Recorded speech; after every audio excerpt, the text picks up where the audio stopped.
भी हम लोग देखेंगे। ठीक है, so let's start our topic now. सबसे पहले तो इंट्रोडक्शन टू द रीनाइसेंस। अब रीनाइसेंस का मतलब क्या है? What is meant by renaissance? The renaissance means rebirth. It refers to the revival of the classical learning, art, literature and science after the middle ages. इसका मतलब है दोबारा से पैदा होना, दोबारा से उन चीज़ों को डिस्कस करना, उन चीज़ों का पढ़े जाना जो कि काफ़ी मतलब जो कि ग्रीक और लेटिन के एज में थी, ठीक है ना, उन चीज़ों को दोबारा से मिडल एजेस में लेके आना. और दोबारा से इन जो है it refers to the revival of the classical learning. Classical learning मतलब रोमन जो लर्निंग्स थी, जो ग्रीक लर्निंग थी, मतलब जो ग्रीक की बुक्स थी, जो राइटर्स थे, जो फिलोसफर्स थे, उनकी उनकी जो फिलोसफीज़ हैं उनको फिर से पढ़े जाना. ठीक है, आर्ट को फिर से तवज्जो देना. ठीक है, लिटरेचर की तरफ लोगों की अटेंशन लेके जाना. क्यों लेके जाना? Because at that time the religion was the main stream of everything. और लोग जो थे उन्होंने जो है एक चीज़ होती है उसी की तरफ उन्होंने सारी की सारी अटेंशन जो है वो अपनी लगा ली थी, मतलब रिलीजन की तरफ. Everything was fit and final in form of the religion. तो अब क्या था कि लर्निंग जो थी वो स्टॉप हो चुकी थी लोगों की, उनके जो माइंड्स थे वो स्टक हो चुके थे. तो ये जो रिनाइसेंस है ये ओरिजिनेट होता है इटली से. वहाँ पे जो है वो रेवोल्यूशन आना शुरू हो जाता है. एक्चुअल में जो रिनाइसेंस है ये रेवोल्यूशन होता है, रेवोल्यूशन है. और जो रेवोल्यूशन है वो सडन नहीं आता, वो ग्रेजुअली आता है, वो चीज़ों को देखने के बाद आता है. वो यकदम से पूरा ग्रुप उसको अडॉप्ट नहीं कर लेता, उसको पहले एक पर्सन अडॉप्ट करता है, फिर कुछ लोग, और फिर एक ग्रुप होता है, और फिर वो जो है वो एक इलाके के ऊपर फैल जाता है, ग्रेजुअली वो फिर पूरी दुनिया पे आ जाता है. सो इसी तरह से the renaissance means rebirth. It refers to the revival of the classical learning, art, literature and science after the middle ages. The movement began in Italy in the 14th century. ये मूवमेंट कब start हुई? Italy में start हुई. कौन सी century में start हुई? 14th century में start हुई. And later spread across Europe including England in the 16th century. और इंग्लैंड में कब पहुंची है? 16th सेंचुरी में. और किसके इरा में पहुंची है? क्वीन एलिजाबेथ के इरा में. ठीक है. It marked a transition from medieval religious dominance towards human-centered thinking. कहाँ से? रिलीजन से चली और ये इंसानों की तरफ आ गई. क्या मैंने आप लोगों को पहले भी बताया था? एक्चुअल में रिनाइसेंस जो है it moves from theocentrism to the androcentrism. What is the theocentrism? Theocentrism is the study of the religion. And what is the androcentrism? Androcentrism is the study of the humanism. So ये जो movement है ये religion से चली, जहाँ पे religion dominant था वहाँ से चली, और आहिस्ता आहिस्ता जो है इंसानियत को इसने जो है वो इम्पोर्टेंस देना शुरू की, और इंसानों की जो थिंकिंग थी वो उसको ज़्यादा से ज़्यादा इम्पोर्टेंस दी जाने लग गई. और क्या है? It marked transition from medieval religious dominance towards human centred thinking, intellectual curiosity and artistic creativity. ठीक हो गया. अब सबसे पहली बात कि why the renaissance was necessary, मतलब इसकी ज़रूरत क्यों पड़ गई? क्यों ज़रूरत पड़ गई भाई? उस वक्त जो था कैथोलिक्स जो थे, कैथोलिसिज्म मतलब इसको हम लोग कहते हैं ऑर्थोडॉक्स, कंजर्वेटिव रिलीजन था उस वक्त क्रिश्चियनिटी का. ऑर्थोडॉक्स जो थे वो उन्होंने रिलीजन को इतना ज़्यादा सख्त कर दिया हुआ था. The religion was most important instead of the lives of the human being. मतलब अगर किसी ने कोई गुनाह कर दिया है तो वो इंसान जो है उसको रिलीजन के नाम के ऊपर जो है वो मार दिया जाता था, काट दिया जाता था. Means religion was everything. तो ये जो है जब आपको पता है जब हालात बहुत ज़्यादा सरकमस्टांसिस इतने ज़्यादा टफ एंड रफ हो जाते हैं उस वक़्त ही जो है वो रेवोल्यूशन आता है. तो उस वक़्त की जो रिनाइसेंस है वो उस वक़्त की नेसेसरी बन चुका था. रिएक्शन अगेंस्ट मिडीवल थिंकिंग क्या थी? लोग ऑर्थोडॉक्स थे, कंजर्वेटिव थे, ठीक है ना, उनकी जो थिंकिंग है उसके ख़िलाफ़ जो है वो रेवोल्यूशन आया. Intellectual life during the middle edges was dominated by the church. किस चीज़ से उनकी लाइव्स जो थी डोमिनेटेड थी? चर्च की वजह से. People began to seek intellectual freedom and independent thinking. लोगों ने क्या किया कि वो इंटेलेक्चुअल फ्रीडम और इंडिपेंडेंट थिंकिंग की तरफ जाना स्टार्ट हो गए। डिज़ायर फॉर नॉलेज, अब लोगों में क्या हुआ, उनके अंदर डिज़ायर फॉर नॉलेज जो है वो स्टार्ट हो गई। Scholars rediscover the works of the classical Greek Roman thinkers and such as Plato, Aristotle and Cicero. इन्होंने वहाँ के जो स्कॉलर्स थे इटली के, उन्होंने इन लोगों को पढ़ना शुरू किया, क्लासिकल राइटर्स को। ठीक है ना, राइज ऑफ द क्यूरियोसिटी। अब जैसे आपको पता है कि एक जाहिल इंसान और एक पढ़ा लिखा इंसान बराबर नहीं हो सकता, there is no equality between them. So जब आपके पास नॉलेज आता है तो आपके अंदर क्यूरियोसिटी आती है। तो जब क्यूरियोसिटी आती है तो आप बहुत सारे क्वेश्चंस के आंसर्स जो हैं उनको ढूंढने लग जाते हैं। तो इसी तरह से तो उस वक़्त क्या हुआ कि 14th सेंचुरी में लोगों में राइज ऑफ द क्यूरियोसिटी जो थी वो डेवलप होना स्टार्ट हो गई। Individuals began questioning traditional beliefs. उन्होंने ट्रेडिशनल बिलीव्स को जो है वो क्वेश्चन करना शुरू कर दिया, क्या आया हम लोग जो हैं वो रिलीजन में ही रहेंगे, हम लोग इसी तरह से मारे जाएंगे, हम लोग इसी तरह से जो है वो वो चर्च को जो है वो डोनेशन देते रहेंगे, हमारे पास इतने खुद के पास पैसे ना हो। एंड एक्सप्लोरिंग साइंस, और बहुत ज़्यादा सारी जो बीमारियों से इंसान मारे थे, क्यों मारे थे, उनका कोई इलाज जो है वो हम लोग डिस्कवर नहीं कर सकते। साइंस तो पढ़ाई नहीं जाती थी। Science was the knowledge of the science was prohibited at that time. तो फिर इन लोगों ने क्या किया, एक्सप्लोरिंग द साइंस, साइंस को एक्सप्लोर करना शुरू किया, फिलोसफी को पढ़ना शुरू किया, ह्यूमन पोटेंशियल सामने आया। ठीक है, तो अब ये जब सारी चीज़ें थी वहाँ पे, उन्होंने रिलीजन को जो है वो मडीवियल थिंकिंग को जवाब देने के लिए इन लोगों ने जो है वो रेवोल्यूशन का रास्ता जो है उसको अडॉप्ट किया। And what was the revolution, was the renaissance. ठीक हो गया। तो अब क्या है ओरिजिन ऑफ द रीनाइसेंस। ये रीनाइसेंस जो है ये स्टार्ट कहाँ से हुआ है, ठीक है, ये जो मूवमेंट है ये चली कहाँ से है, ये जो रेवोल्यूशन है ये चला कहाँ से था। अगर ये रेवोल्यूशन ना आता तो आज जो है यूरोप, उसकी कंडीशन जो है वो किसी थर्ड वर्ल्ड कंट्री से भी ज़्यादा बैड होती। लेकिन आफ्टर दिस रेवोल्यूशन उनकी जो कंडीशन थी वो चेंज हुई, उन्होंने साइंस को जो है वो अपनाया। ठीक है, the Renaissance began in Italy during the several due to the several reasons. अब ये जो रिनाइसेंस है इटली में, इसकी बहुत ज़्यादा सारी वजूहत थी। सबसे पहले तो wealthy Italian city states such as the Florence, Venice and Rome supported artist and scholars. वहाँ भी क्यों इन लोगों के जो रिनाइसेंस है वो जल्दी आ गया, लोग जो हैं वो जल्दी तरक्की की तरफ चले गए, क्योंकि जो इटली के सिटीज़ थे लाइक फ्लोरेंस था और रोम, इन लोगों ने क्या किया, इन्होंने they supported artist and scholars. ठीक है ना, उन्होंने एजुकेशन को सपोर्ट किया। द मेडिसी फैमिली, अब ये जो मेडिसी फैमिली है, this family is the richest family of the Italy. ठीक है, अब ये लोग जो थे इन्होंने बैंकिंग, उस वक्त जो है बैंकिंग का सिस्टम जो है, ट्रेड का सिस्टम जो है वो इंट्रोड्यूस करवाया।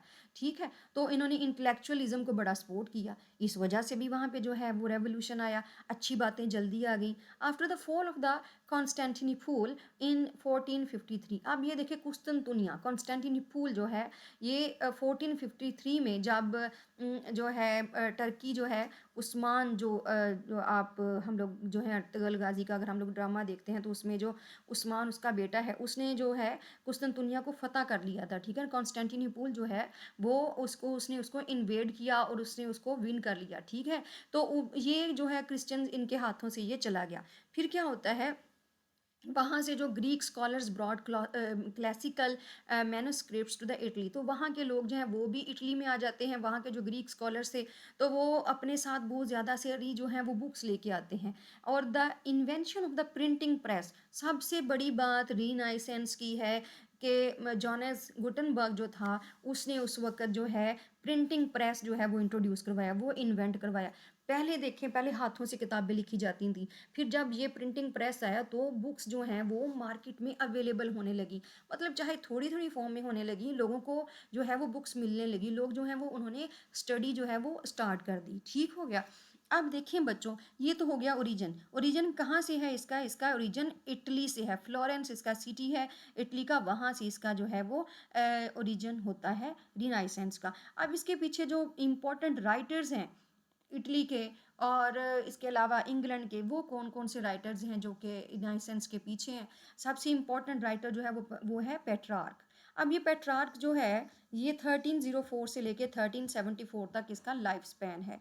अब क्या होता है, often called the father of the renaissance, इसको इसको फादर ऑफ द रीनाइसेंस भी कहा जाता है, किसको, पेट्रार्क को।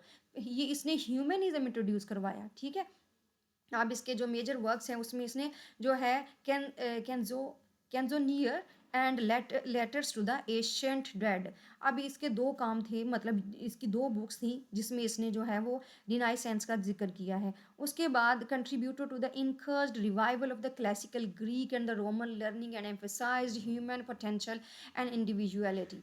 और इसने इन चीज़ों के ऊपर जोर दिया, ठीक है, ह्यूमन पोटेंशियल इंडिविजुअलिटी के ऊपर, जो कि पहले दिया ही नहीं जा रहा था। और इसके अलावा आप देखें ये अभी टाइम जो है ये इटली में चल रहा है, इंग्लैंड में अभी भी डार्क एजिस का टाइम है, ठीक है। अब ये जो रिनाइसेंस है इसने ग्रेजुअली जो है वो इंग्लैंड में, वहाँ पे जो है इंग्लैंड में आना है, अभी ये इटली में स्टार्ट हुआ है। अब ये पेट्रार्क किसका, फादर ऑफ द रिनाइसेंस इसको कहा जाता है। उसके बाद है जियोवनी बोकाचियो। जियोवनी बोकाचियो जो है ये भी एक राइटर है, और इसकी बुक है दी डी कैमरोन। दी डी कैमरोन में he also give the theory of the renaissance, ये भी रिनाइसेंस की बात करता है। अब देखें पहले तो बुक्स चंद एक हाथों में थी ना, जो हैंड रिटन होती थी। अब क्योंकि वो आ गया है, उसे क्या कहते हैं, प्रिंटिंग प्रेस आ गया है, तो चाहे वो बहुत एक स्लो मशीन थी लेकिन बुक्स उसने जो है वो प्रिंट करना स्टार्ट कर दी थी। Contribution presented realistic portrayals of the human nature and everyday life. इसने अपनी बुक जो थी डी कैमरोन, उसमें इसने बताया ह्यूमन नेचर के बारे में,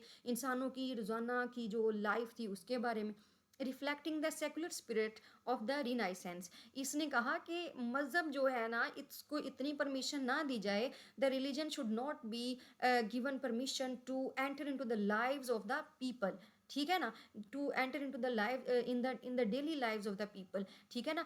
religion should be enclosed among the four walls of the among the four walls, ठीक है ना, मतलब रिलीजन को है जो है ना, the church should be enclose between the four walls. अब इसको चार दीवारी के अंदर रखा जाए चर्च को, it should not be permitted to enter into the lives of the people. आप लोगों की जिंदगियां जो हैं उसको अपने मुताबिक मत चलाएं, ठीक है। तो इसने क्या किया, रिफ्लेक्टिंग द सेकुलर स्पिरिट, इसने लोगों को सेकुलर स्पिरिट दी, ठीक है, मजहब से बाहर निकल के कुछ सोचें, ठीक है। उसके बाद है मिकावेली, निकोलो मिकावेली जो है इसकी बुक बहुत इंपॉर्टेंट, द प्रिंस 1513 में आई, ठीक है। जो 1513 में अब ये जो बुक है इसका क्या कंट्रीब्यूशन है रिनाइसेंस के लिए, इंट्रोड्यूस्ड मॉडर्न पॉलिटिकल थॉट, इसने मॉडर्न पॉलिटिकल थॉट को इंट्रोड्यूस करवाया, emphasise practical politics over medieval religious ideas, इसने जो है वो प्रैक्टिकल पॉलिटिक्स को रिलीजन के ऊपर जो है वो इंट्रोड्यूस करवाया। इसने कहा कि पहले जो हमारी जो पॉलिटिक्स थी वो चर्च के अकॉर्डिंग चला करती थी, हमारी जो गवर्नमेंट थी उसके अकॉर्डिंग चला करती थी, लेकिन इसने जो है वो बाकी का सारा गवर्नमेंट का सिस्टम जो है उसको इंट्रोड्यूस करवाया। उसके बाद डेसिडियस एरेस्मस है, इसका जो मेजर वर्क है in praise of the folly the education of a Christian prince, उसमें इसने promoted Christian humanism and criticize corruption in the church while advocating education and moral reforms. देखिए पहले चर्च में करप्शन की बात ही नहीं होती थी, उनको आइडियल कंसीडर किया जाता था, लेकिन these were the very brave and bold books जिनमें ये सारी बातें जो हैं वो डिस्कस की गई, और ये फिर प्रिंट हुई, और हर ले मैन जो है इन उस तक ये सारा कुछ जो है वो नॉलेज पहुंचा। तो the knowledge was the very important thing in the prevailing of the the renaissance, okay. Thomas More की बात करते हैं। टॉमस मोरे जो है उसका मेजर वर्क है यूटोपिया, ये 1516 में आया। इसने इसमें कॉन्सेप्ट दिया कि imagine and an ideal society based on justice, equality and rational social organisation. इसने भी इसमें जो है वो एक अच्छी जो है आइडियल सोसाइटी की बात कर दी कि जस्टिस होना चाहिए, इक्वालिटी होनी चाहिए, रैशनल सोशल ऑर्गेनाइजेशन होनी चाहिए। तो ये सारे जो राइटर्स थे और इनकी जो बुक्स थी, these books and the writers were the origin of the renaissance, they were the main catalyst to bring the change in the world, to bring the change in the Europe, to bring the change in the England, ठीक है। तो these were the roots of the renaissance. अब Italy में तो renaissance जो है वो आ चुका है, तो अब इसकी बारी थी इंग्लैंड में आने की, ठीक है। तो अब रिनाइसेंस के पीछे जो इम्पोर्टेंट मूवमेंट है, मैंने अभी तक आपको क्या बताया है, रिनाइसेंस का मतलब बताया है, उसके पीछे जो इम्पोर्टेंट राइटर्स हैं उनके बारे में बताया है, और इसके जो है रीजंस क्या थी रिनाइसेंस की, वो मैंने आप लोगों को बताई हैं, ठीक है। और रिनाइसेंस जो है वो इटली में किस वजह से जो है वो प्रमोटेड हुआ, वहाँ पे जल्दी क्यों आ गया, ये बात भी आपको बता दी गई है। अच्छा स्टूडेंट्स, डियर स्टूडेंट्स, अब हम लोग बढ़ते हैं इसकी तरफ, important movements behind the renaissance. अब रिनाइसेंस के पीछे इंपॉर्टेंट मूवमेंट्स कौन कौन सी थी? सबसे पहले तो ह्यूमनिज्म फोकस। अब देखिए, सब पहले तो ह्यूमनिज्म की बात ही नहीं होती थी। अब लोगों के जो है वो माइंड उन्होंने तरक्की करना शुरू कर दी, उन्होंने सोचना शुरू किया है। तो humanism focus on human dignity, classical learning, intellectual development and Petrarch is consider the father of the humanism. ये इसके ऊपर हम लोगों ने अभी बात की। साइंटिफिक इंक्वायरी लोगों में आ गई, ठीक है, लोगों ने चीज़ों को ऑब्जर्व करना शुरू कर दिया।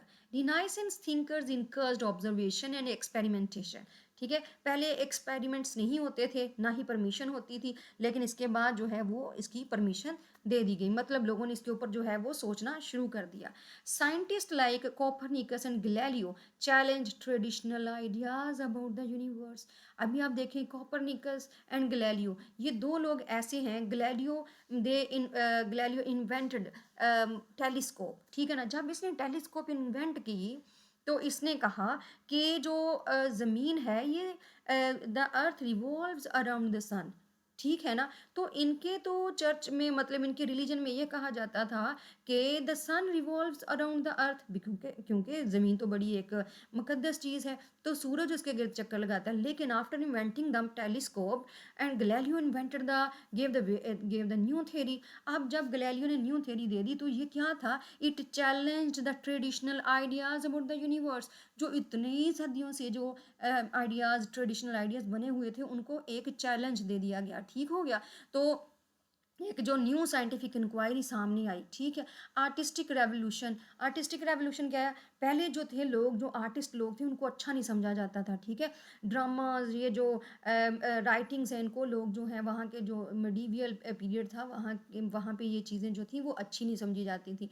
तो artist such as Leonardo da Vinci and Michelangelo and Raphael introduced realism. अब इन लोगों ने पेंटिंग स्टार्ट की, ठीक है ना। पेंटिंग्स के थ्रू इन लोगों ने जो है वो रियलिटी को दिखाना शुरू किया, पर्सपेक्टिव्स इन लोगों ने शो करवाए, the study of the human anatomy को इन लोगों ने इंट्रोड्यूस करवाया, ठीक है।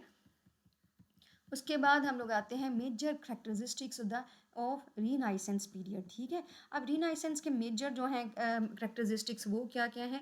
Revival of the classical Greek and Roman learning. इसमें क्या हुआ है? ग्रीक और रोमन जो राइटर्स थे, उनकी जो बुक्स थी, उनको दोबारा से पढ़ना शुरू किया लोगों ने, ठीक है। ह्यूमन सेंटर्ड थिंकिंग, अब इंसानों को जो है वो इंपॉर्टेंस मिलना शुरू हो गई। Individualism and celebration of the human potential, इंसानों के पोटेंशियल की बात होना शुरू होगी कि वो तो साइंटिस्ट भी बन सकते हैं, डॉक्टर्स भी बन सकते हैं, कुछ भी इंसान कुछ भी कर सकता है। Secular outlook on life long side religion, मतलब मज़हब जो है उसको चर्च की चार दीवारी के अंदर बंद किया जाए, वहाँ संडे के संडे जाया करेंगे, लेकिन जो बाकी वीक के दिन हैं उसमें हम लोग जो है इन्वेंशंस करेंगे, साइंस पढ़ेंगे, इंडिविजुअलिटी को इंपॉर्टेंस देंगे, ठीक है, तरक्की की तरफ जाएंगे। Scientific curiosity and experimentation, scientific curiosity को बहुत ज़्यादा जो है वो इंपॉर्टेंस दी गई। आर्टिस्टिक इनोवेशन हुई, उसके बाद रियलिज्म की तरफ लोग आए, आइडियलिज्म से निकल के रियलिज्म की तरफ लोग आए। रिनाइसेंस इन इंग्लैंड, यहाँ पे हम लोगों ने अभी तक इटली की बातें की हैं। अब रिनाइसेंस इंग्लैंड में कहाँ पहुँचता है? रिनाइसेंस जो है ये Renaissance reached England in the 16th century. अब आप खुद देखें 16th सेंचुरी में कौन सी क्वीन है हमारे पास, किसका इरा चल रहा है? The florist and flourish during the rain of the queen Elizabeth one. She was the very brave lady. She was the very strong queen. In her reign, England progressed, England developed a lot. ना सिर्फ सिर्फ literature के हवाले से बल्कि हर चीज़ के हवाले से, ठीक है। तो this period is known as the Elizabethan age which witnessed remarkable achievements in the literature and drama. ठीक है, आप देखें लिटरेचर में आज भी अगर देखा जाए तो अगर हम लोग इस पीरियड को स्टडी करते हैं तो हम कहते हैं एलिजाबेथन ड्रामा, ठीक है ना। और एलिजाबेथन ड्रामा में शेक्सपियरियन ड्रामा, ठीक है, क्रिस्टोफर मार्लो की बात करते हैं हम लोग, यूनिवर्सिटी विट्स की बात करते हैं। तो ये सारे इंपॉर्टेंट राइटर्स जो हैं ये एलिजाबेथन पीरियड में पैदा हुए। एलिजाबेथन पीरियड में इन लोगों ने लिखा, क्यों लिखा? They were allowed to write, they were allowed to progress, ठीक है। अब क्वीन एलिजाबेथ जो है इसके दौर में जो है प्रोटेस्टेंटिज्म है, ठीक है ना। प्रोटेस्टेंटिज्म जो है, प्रोटेस्टेंट जो है उन्होंने दे प्रमोटेड राइटिंग, दे प्रमोटेड राइटर्स, स्कॉलर्स, एवरीथिंग। अब English renaissance literature, William Shakespeare, यहाँ पे क्या कौन है, विलियम शेक्सपियर है। फेमस प्लेज, अब इसके जो फेमस प्लेज हैं उसमें हैमलेट है, मैकबथ है, ओथेलो है, किंग लियर है। His works explore human emotions, ambition and tradition, sorry tragedy. तो ये सारी चीज़ें जो हैं इसके जो ड्रामाज हैं उसमें जो है वो डिस्कस हुई हैं। Emotions, ambition and tragedy. Ambition के बाद अब ये देखिए, एम्बिशियस पर्सनस पहले नहीं दिखाए जाते थे, ठीक है ना, लेकिन इसने अपनी जो है स्टोरीज, अपने जो ड्रामाज हैं उसमें इसने एम्बिशियस पर्सन्स दिखाए हैं, ठीक है ना। तो क्रिस्टोफर मार्लो जो है नोन फॉर डॉक्टर फॉस्टर्स। अब डॉक्टर फॉस्टर्स का ड्रामा अगर आप लोग पढ़ते हैं, he was very ambitious person. Ambition होना ज़रूरी चीज़ है, लेकिन किसी भी चीज़ का ओवर हो जाना जो है वो अच्छी चीज़ नहीं है। तो जो क्रिस्टोफर मार्लो ने उसमें जो है वो डॉक्टर फॉस्टर्स दिखाया, उसने कहा है कि वो he is a very ambitious person, और वो जो है वो सुपर पावर बनना चाहता है, तो वो अपनी ज़िंदगी का समझौता कर लेता है सैटर्न के साथ। तो जब हम लोग इसकी राइटिंग को पढ़ेंगे तो हम मैं इसका डिस्कस करूँगी। देखिए पहले ऐसी बातें नहीं होती थी, तो आप देखें राइटिंग्स में इस तरह की बातें भी होती हैं, रेवोल्यूशन की बातें होती हैं, एम्बिशन की बातें होती हैं, विच reflects renaissance ideas about knowledge and ambition. अब रिनाइसेंस का मतलब यही है कि इंसान जो है नॉलेज हासिल करना चाह रहा है। एडमंड स्पेंसर की बात आ जाती है। एडमंड स्पेंसर जो है ये क्वीन एलिजबेथ के दौर में ही was the poet and author of the Faerie Queene. इसने एक जो है वो फेरी क्वीन जो है वो पोइम लिखी है, और फेरी क्वीन में इसने जो है वो क्वीन एलिजबेथ जो है उसके बारे में इसने बताया है, ठीक है। और celebrating virtue and the chivalric ideas, उस वक्त जो शिवलरी आइडियाज़ मतलब आर्मी के बारे में, नोबेलिटी के बारे में इसने बहुत ज़्यादा सारी बातें की हैं, ठीक हो गया। उसके बाद important elements of the renaissance period. Renaissance period के इंपॉर्टेंट एलिमेंट्स कौन कौन से हैं? सबसे पहली बात तो ह्यूमनिज्म है, ठीक है, इसने ह्यूमनिज्म को प्रमोट किया। उसके बाद इंटेलेक्चुअल फ्रीडम को प्रमोट किया, साइंटिफिक क्रियोसिटी आ गई, आर्टिस्टिक क्रिएटिविटी बड़ी आई, एक्सप्लोरेशन एंड डिस्कवरीज आई, कल्चरल ट्रांसफॉर्मेशन, ठीक है, through education and knowledge. Cultural transformation देखें, लोग जो थे वो इग्नोरेंट थे, जाहल थे, ठीक है, नॉलेज आया तो they started to transform themselves, ठीक है, उन्होंने अपनी बेहतरी की तरफ जाना शुरू किया। सो अब कुछ कोटेशंस हैं जो कि रेनेसांस के बारे में डिफरेंट जो राइटर्स हैं उन्होंने लिखी हुई हैं, तो हम इनमें से जो है मैं इनमें से एक दो तीन आपके साथ जो है शेयर करती हूँ। तो सबसे पहले जैकब जो है वो कहता है, the renaissance was the discovery of the world. Renaissance का मतलब क्या है? Discovery of the world and the discovery of the man. उसके बाद Julius Michelet, the renaissance was the discovery of the world and of man. Walter Peters के बारे में कहता है, the renaissance is the movement in which the human spirit began to assert its freedom. Matthew Arnold जो है, the renaissance was a return to the ideals of the classical antiquity. उसके बाद मुझे पेट्रार्क की जो है बड़े मज़े की कोटेशन लगती है इसके बारे में, जो कि he is also called the father of the renaissance. Books have led some to learning and others to the madness, ठीक है ना। कुछ लोग तो किताबों से सीखते हैं, कुछ इनको पागलपन की तरफ ले जाते हैं, और जो पागलपन होता है वो रेवोल्यूशन लेके आता है, ठीक है। Desiderius Erasmus, when I have a little money I buy books, and if I have any left I buy food and clothes, ठीक है। These were the preferences of the knowledgeable people. उसके बाद ये जो बाकी के राइटर्स हैं उनकी बातें आ जाती हैं। इसके हम लोग कंक्लूजन की तरफ बढ़ते हुए, द रीनाइसेंस का जो कंक्लूजन है, my dear students, the Renaissance transformed European civilizations by reviving classical learning, encouraging scientific thoughts, and celebrating human creativity. It laid the foundations of the modern literature, sciences, and philosophy. ठीक हो गया। तो Renaissance क्या है? This is the revival and the rebirth of the knowledge, and it is the main thing to bring the changes in the thinking and in the societies of the middle period. अगर रीनाइसेंस ना होता तो आज जो हमारे सामने waste है वो ना होता, ठीक है। वेस्ट में जितनी डेवलपमेंट हुई, the all development has happened, the all developments have been happened after the renaissance period. Okay my dear students, thanks to all of you.